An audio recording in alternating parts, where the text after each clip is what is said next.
د نظم نه مخکې یو څو شعرونو اجازه غواړم.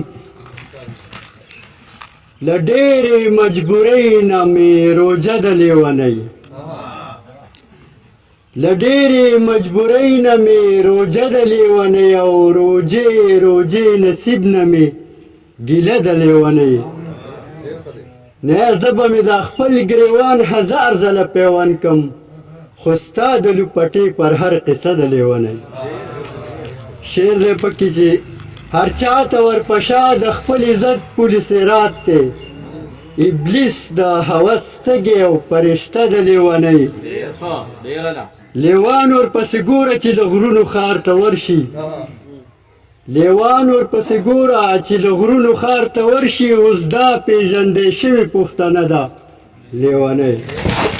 نظم ویمه جي سندریزې جونې مړې شوې، د درخو سلې هوار دی، پیزا ډکه د لساندو، د ملالو ستونې ټپ شو.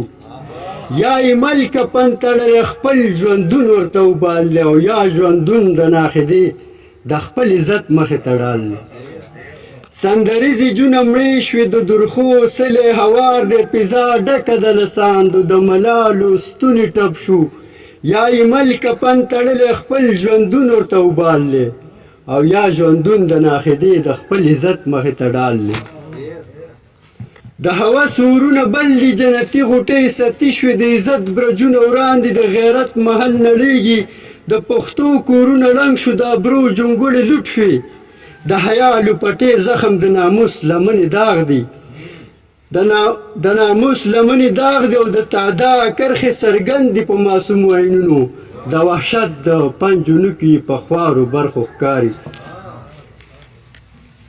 بې حیا ګلۍ وریږي، توپانونه په ګډا دي، ضمیرونه وارخطا دي، د غرور شملې نسکورې مېړني خاورې خزلې ننګ په سرو سترګو جړېږي، د چنار لړمون ورتېږي، د پیغور لمبې ورپنډي، د ستم د پرخو اوښکې په ګلاب مخونو ډنډي.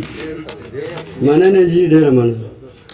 نو دا لا څنګه انسانیت دی، دا لا څه مسلماني ده، دا لا څنګه پښتونواله زناورو سره ژوند شو، د لیوانو زورواکي شوه، قضاوت په ټپو ړوند دی، عدل هم په سولۍ سور دی، د انصاف تله په دار ده.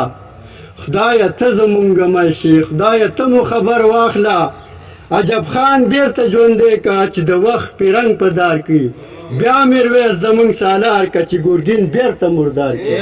ډېره مننه.